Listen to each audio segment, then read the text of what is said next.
नमस्कार दोस्तों इस वीडियो में हम लोग कानपुर यूनिवर्सिटी में जो एलएलबी फर्स्ट सेमेस्टर का पहला पेपर है कॉन्स्टिट्यूशनल लॉ फर्स्ट 3 तारीख को अर्थात 3 अप्रैल को जिसका एग्ज़ाम होना है उसके लास्ट ईयर के पेपर को उत्तर सहित जानेंगे और इसी वीडियो में हम वो पेपर भी आपको प्रोवाइड कराएंगे। तो उसमें जो पहला प्रश्न आया था कॉन्स्टिट्यूशनल लॉ फर्स्ट का कि आधारभूत ढांचे का सिद्धांत क्या है, वर्णन कीजिए। What is the basic structure theory discuss. दोस्तों इसका उत्तर है कि भारत के संविधान में कहीं भी मूल संरचना अर्थात आधारभूत ढांचे शब्द का उल्लेख नहीं है। यह कि संसद के संविधान की मूल संरचना में संशोधन करने वाले कानूनों को समय के साथ लागू नहीं किया जा सका और कई मामलों पर धीरे धीरे विचार किया गया है। भारतीय लोकतंत्र की प्रकृति को संरक्षित और लोगों के अधिकारों और स्वतंत्रता की रक्षा करने पर विचार करें।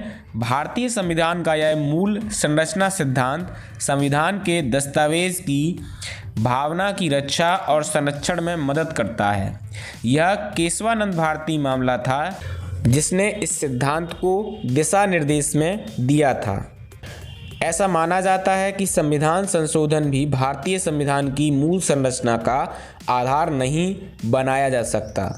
निर्णय में संविधान की रूपरेखा को इस प्रकार सूचीबद्ध किया है अर्थात जो बेसिक स्ट्रक्चर है वो इस प्रकार है कि संविधान की सर्वोच्चता, संविधान की एकता और संप्रभुता, सरकार का लोकतांत्रिक और गणतांत्रिक रूप, संविधान का संघीय चरित्र और 5वां संविधान का स्वभाव, 6वां शक्ति का विभाजन और 7वां व्यक्तिगत स्वतंत्रता। ये हमारे संविधान के मूलभूत ढांचे हैं जिन्हें कोई भी सरकार संशोधन के द्वारा भी बदल नहीं सकती। अगला प्रश्न था संविधान की प्रस्तावना। इसका आंसर है कि प्रत्येक अधिनियम के प्रारंभ में सामान्यतः एक प्रस्तावना होती है जो अधिनियम को पारित किए जाने के आशय एवं अधिनियम के माध्यम से प्राप्त किए जाने वाले उद्देश्यों का उल्लेख रहता है। जैसा कि न्यायमूर्ति सुब्बा राव ने भी कहा है कि प्रस्तावना किसी अधिनियम के मुख्य आदर्शों तथा आकांक्षाओं का उल्लेख करती है। प्रस्तावना अधिनियम के उद्देश्यों तथा नीतियों को समझने में सहायक होती है। इनरीवेचारी यूनियन AIR 1960 नामक बाद में उच्चतम न्यायालय ने कहा कि प्रस्तावना संविधान निर्माताओं के विचारों को जानने की कुंजी है।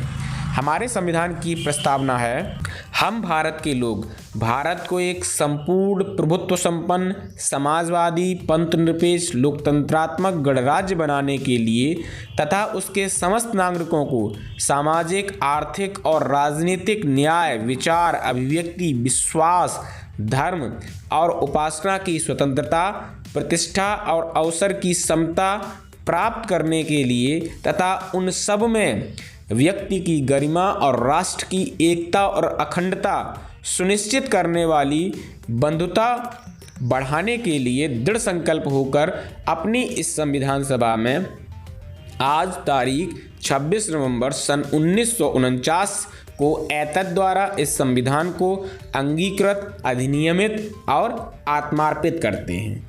इसके बाद अगला प्रश्न है कि क्षेत्रीय संबंध के सिद्धांत का वर्णन कीजिए। Doctrine of territorial nexus. इसका उत्तर है क्षेत्रीय संबंध का सिद्धांत भारतीय संविधान के अनुच्छेद 245 से संबंधित है। संसद की विधायी शक्ति संपूर्ण देश है तथा राज्य विधानमंडल की विधायी शक्ति क्षेत्रीय विस्तार संपूर्ण राज्य क्षेत्र है। इस नियम का एक अपवाद है कि राज्य द्वारा बनाई गई विधियां भी राज्य क्षेत्र के बाहर के क्षेत्र में लागू हो सकेंगी यदि बाहरी क्षेत्र तथा उस विषय वस्तु से कोई संबंध जिसके ऊपर यह विधि लागू थी। इस सिद्धांत को क्षेत्रीय संबंध का सिद्धांत कहते हैं। तो दोस्तों क्षेत्रीय संबंध का सिद्धांत किसे कहते हैं? इसे भारतीय संविधान के अनुच्छेद 245 से संबद्ध किया गया है और इसके अंतर्गत संसद की जो विधायी शक्ति है वो पूरे देश पर है, राज्य की विधायी शक्ति उस राज्य पर है। इसे EV चेन्नैया बनाम आंध्र प्रदेश राज्य AIR 2005 के बाद में उच्चतम न्यायालय ने कहा कि क्षेत्रीय समीप्य के सिद्धांत को लागू करते समय संविधि के उद्देश्य, क्षेत्र एवं प्रभाव को ध्यान में रखना चाहिए। तो 3 प्रमुख बिंदु हैं, क्या क्या ध्यान में रखने चाहिए, जिसे ईवी चेन्नैया बनाम आंध्र प्रदेश के राज्य में बताया गया है। पहला, संविधि के उद्देश्य और उसका क्षेत्र और उसके प्रभाव को। इसके बाद अगला प्रश्न है कि राष्ट्रपति के निर्वाचन की प्रक्रिया का वर्णन कीजिए। What is procedure for president election. इसका आंसर है दोस्तों, संविधान के अनुच्छेद 54 के अनुसार राष्ट्रपति का निर्वाचन अर्थात चुनाव एक निर्वाचक मंडल इलेक्टरल कॉलेज के सदस्य करेंगे, जिसमें संसद के दोनों सदनों के निर्वाचन सदस्य और राज्यों की विधानसभाओं के निर्वाचित सदस्य होंगे। अर्थात संसद के या विधानमंडल के नाम निर्दिष्ट सदस्य राष्ट्रपति के चुनाव में निर्वाचन के लिए निर्वाचन मंडल के सदस्य नहीं होंगे। भारत के राष्ट्रपति का चुनाव जनता द्वारा सीधे न होकर जनता द्वारा निर्वाचित सदस्य या विधानमंडल के सदस्यों द्वारा अपरोक्ष अर्थात अप्रत्यक्ष रूप से किया जाता है। राज्य विधानसभाओं के निर्वाचनगण के सदस्य को उतनी संख्या में मत देने का अधिकार है जितना निम्न सूत्र द्वारा बताया गया है। अब दोस्तों, जो राज्य विधानसभाओं के निर्वाचन के सदस्य हैं उनको कितना वोट देने का अधिकार है, वो इस सूत्र से डिसाइड होता है कि विधानसभा के सदस्यों की मत बराबर राज्य की संख्या गुना 1 बटे राज्य की विधानसभा के सदस्यों की संख्या और भाग 1000। और इसके साथ साथ संसद के सदस्यों के लिए जो सूत्र है, संसद के सदस्यों की संख्या बराबर निर्वाचक मंडल में राज्य विधानसभाओं के सदस्यों के लिए नियत मतों की संख्या, संसद के दोनों सदनों के निर्वाचित सदस्यों की कुल संख्या। इसके बाद अगला प्रश्न है कि छद्म विधायन के सिद्धांत से आप क्या समझते हैं। Doctrine of colourable legislation. इसका उत्तर है दोस्तों, जब विधानमंडल संविधान के अनुसार न होकर अपनी सीमाओं का अतिक्रमण करता है या अतिक्रमण प्रत्यक्ष या अप्रत्यक्ष हो सकता है। कभी कभी ऐसा होता है कि विधानमंडल किसी विधि को बनाने में ऊपरी तौर से अपनी शक्तियों के भीतर कार्य करता है, यद्यपि सारतः वह यथार्थ में संवैधानिक सीमाओं का अतिक्रमण कर सकता है। ऐसे परोक्ष विधायन को छद्म विधायन कहते हैं। ऐसे मामले में अधिनियम का सार तत्व महत्वपूर्ण होता है, उसका बाह्य रूप नहीं।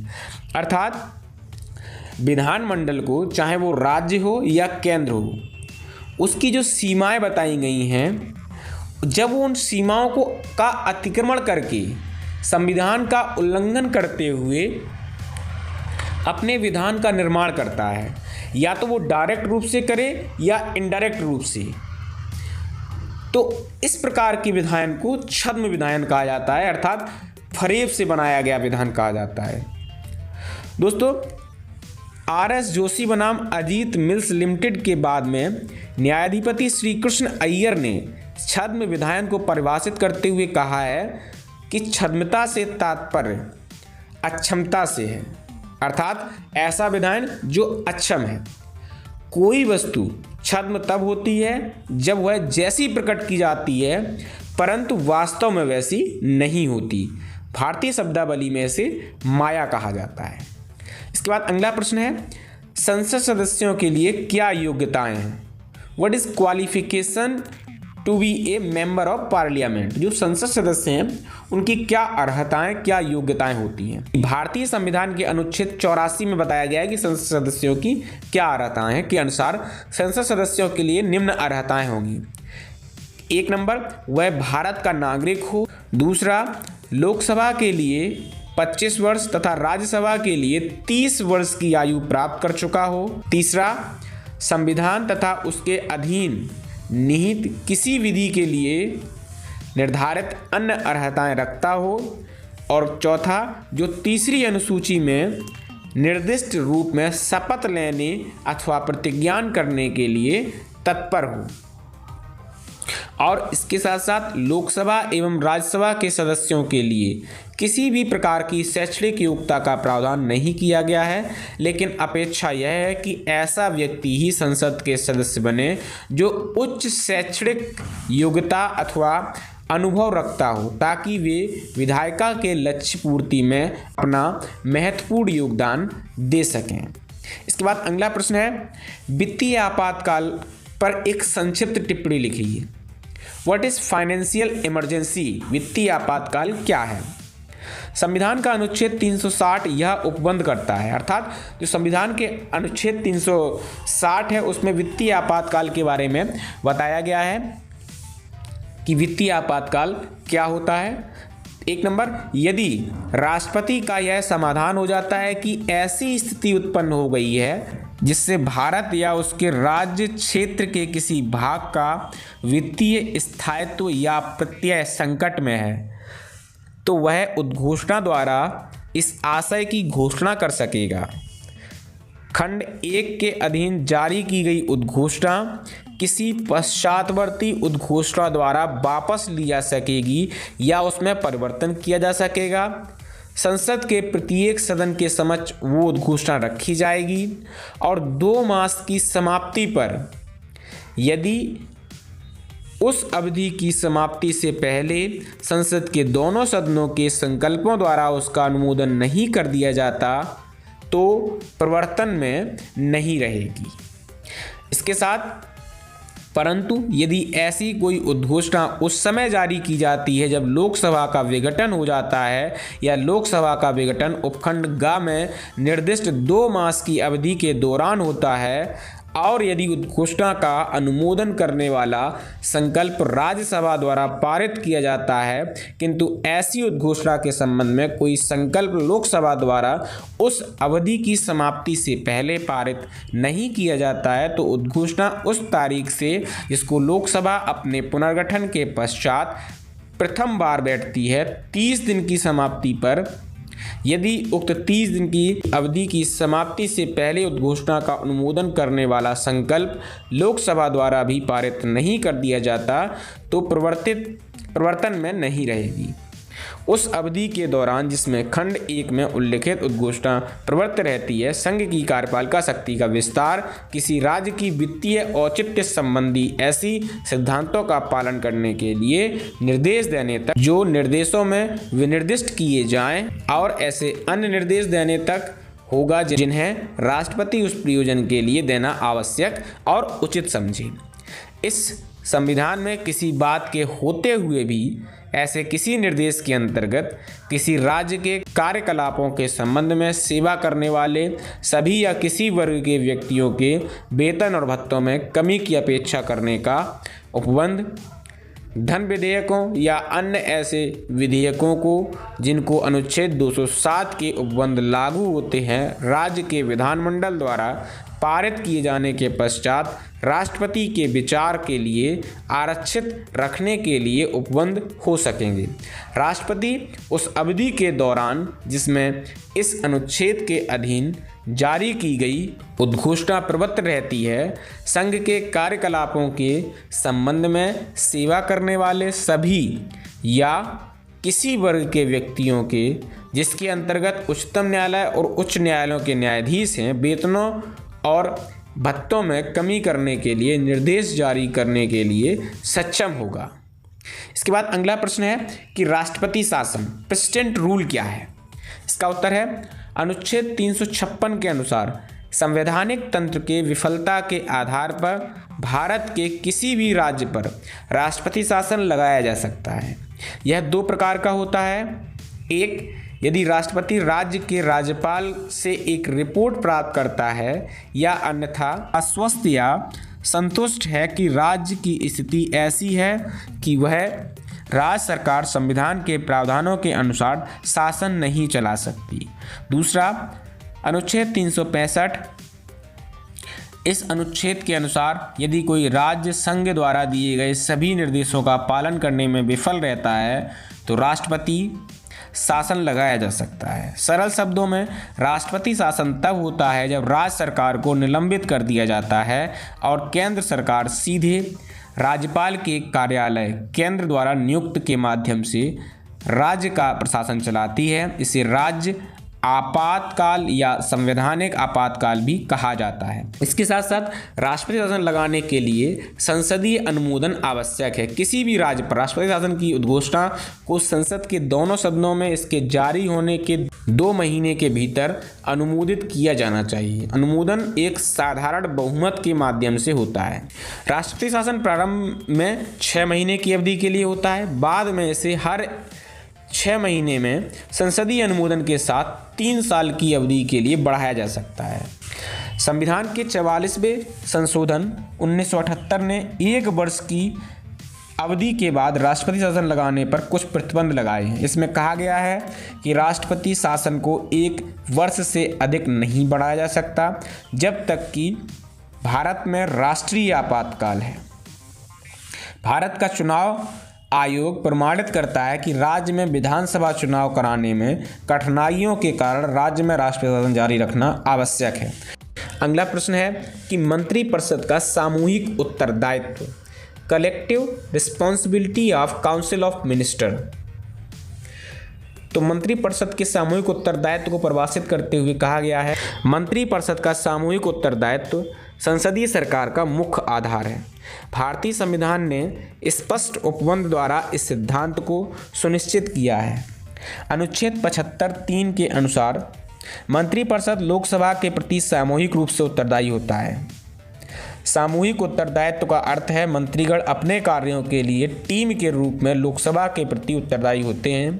मंत्रीगण एक टीम के रूप में कार्य करते हैं और मंत्रिमंडल के लिए किए गए सभी कार्य, सभी निर्णय उनके सदनों के संयुक्त निर्णय होते हैं। मंत्रिमंडल की बैठक में मंत्रियों में किसी विषय पर कितना ही मतभेद क्यों ना हो, किंतु एक बार जब निर्णय ले लिया जाता है तब सभी मंत्रियों को उसे स्वीकार करना होता है तथा मंत्रिमंडल में या बाहर उसका समर्थन करना होता है। लॉर्ड सैलिसबरी ने कहा है कि जो भी निर्णय मंत्रिमंडल में लिया जाता है उसे मंत्रीगण जो इससे इस्तीफा नहीं देते हैं पूर्ण रूप से उत्तरदायी होते हैं। यह प्रधानमंत्री के हाथ में सबसे बड़ा अस्त्र है जिसके माध्यम से वह मंत्रिपरिषद के अपने सहयोगियों में एकता और अनुशासन बनाए रखता है। इस सिद्धांत के अनुसार मंत्रिपरिषद लोकसभा के प्रति सामूहिक रूप से उत्तरदायी होते हैं। इसका तात्पर्य यह है कि यदि मंत्रिपरिषद लोकसभा का विश्वास खो देता है अर्थात किसी नीति के प्रश्न पर पराजित हो जाता है तो मंत्रिपरिषद को इस्तीफा देना पड़ता है। अगला प्रश्न है कि संसद में विधेयक पारित करने की प्रक्रिया क्या है। Procedure to pass a bill in parliament. तो संसद में जो विधान पास किए जाते हैं वो किस प्रकार से पास किए जाते हैं, उनका क्या प्रोसीजर होता है। तो दोस्तों अनुच्छेद 107 में बताया गया है कि संसद का महत्वपूर्ण कार्य देश के लिए विधि तथा कानून का निर्माण करना है, अर्थात एक विधेयक के अधिनियम बनने तक की यात्रा विधायी प्रक्रिया संसद में ही पूरी होती है। संसद में 3 प्रकार के विधेयक प्रस्तुत किए जाते हैं। पहला साधारण विधेयक, दूसरा धन विधेयक और तीसरा संविधान संशोधन विधेयक। अब हम लोग साधारण विधेयक को जानते हैं कि साधारण विधेयक क्या होता है। कोई भी विधेयक संसद में अपनी विधायी प्रक्रिया के दौरान गुजरते हुए कानून का स्वरूप धारण करता है। कोई भी साधारण विधेयक बिना राष्ट्रपति, राज्यसभा तथा लोकसभा की अनुमति प्राप्त किए अधिनियम नहीं बन सकता। किसी विधेयक को सदन के 3 वचनों में से गुजरना आवश्यक होता है। प्रथम वाचन में विधेयक को सदन के सामने रखा जाता है तथा इस दौरान यदि विधेयक विवादास्पद न हो तो इस पर कोई विचार विमर्श नहीं किया जाता। द्वितीय वाचन के दौरान प्रस्तुत किए गए विधेयक पर सदन विचार विमर्श करता है। इस पर सामान्य बहस होती है तथा इसे प्रवर स्थिति के विचारार्थ प्रस्तुत किया जाता है। इसके पश्चात तृतीय वाचन की स्थिति आगे है जो केवल औपचारिक होती है। इसके पश्चात विधेयक को सदन द्वारा पारित करके दूसरे सदन के विचारार्थ भेज दिया जाता है। दूसरे सदन में फिर वही प्रक्रिया। इस प्रकार दूसरा सदन यदि उसे एक मत से पारित कर देता है तो ऐसे विधेयक को राष्ट्रपति की अनुमति के लिए भेज दिया जाता है। राष्ट्रपति की अनुमति मिल जाने पर यही विधेयक कानून का रूप धारण कर लेता है। परंतु यदि विधेयक किसी एक सदन में पारित है और दूसरे में नहीं, तब वह पारित नहीं समझा जाएगा। और ऐसे विधेयक पर दोनों सदनों में गतिरोध की स्थिति में संविधान दोनों सदनों की संयुक्त बैठक का प्रावधान करता है। अगला प्रश्न है धर्मनिरपेक्षता, सेक्युलरिज्म क्या है? दोस्तों, धर्मनिरपेक्षता का अर्थ है कि धर्म के आधार पर भेदभाव न किया जाना, सभी धर्मों को समान संरक्षण प्रदान करना, जनता को धार्मिक स्वतंत्रता प्रदान करना धर्मनिरपेक्षता का ही प्रतीक है। राज्य को धार्मिक मामलों में हस्तक्षेप नहीं करना चाहिए। राजकीय कार्यों में संप्रभु होता है, धार्मिक क्षेत्र में इसका क्षेत्राधिकार नहीं होता। कई बार धर्मनिरपेक्षता को धर्म के विरुद्ध माना जाता है, किंतु वास्तव में ऐसा नहीं है। धर्मनिरपेक्षता व धार्मिक स्वतंत्रता दोनों का साथ में अस्तित्व हो सकता है। धर्म अंतःकरण का विषय है, इसे किसी पर थोपा नहीं जा सकता। इसका सीधा संबंध मन अर्थात आत्मा से है। भारत राष्ट्र का अपना कोई धर्म नहीं है, यह प्रत्येक धर्म को समान आदर प्रदान करता है। यह एक धर्मनिरपेक्ष राष्ट्र है। तो इस प्रकार से हम लोगों ने सेक्युलरिज्म के बारे में जाना। अगला प्रश्न है संघात्मक संविधान के आवश्यक तत्व क्या हैं? Essential elements of federal constitution. दोस्तों, संघात्मक संविधान किसे कहते हैं? इसका उत्तर है कि एक संघात्मक संविधान में सामान्यतः निम्नलिखित आवश्यक तत्व पाए जाते हैं। एक, निम्नलिखित संविधान संघात्मक संविधान का प्रमुख गुण है कि यह लिखित होता है। भारतीय संविधान एक लिखित संविधान है। इसमें 395 अनुच्छेद, 22 भाग एवं 12 अनुसूचियां हैं। 2, शक्तियों का विभाजन।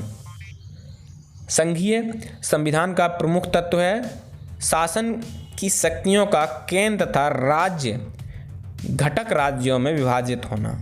और शक्तियों का विभाजन 3 सूचियों द्वारा किया जाता है, संघ सूची, राज्य सूची और समवर्ती सूची।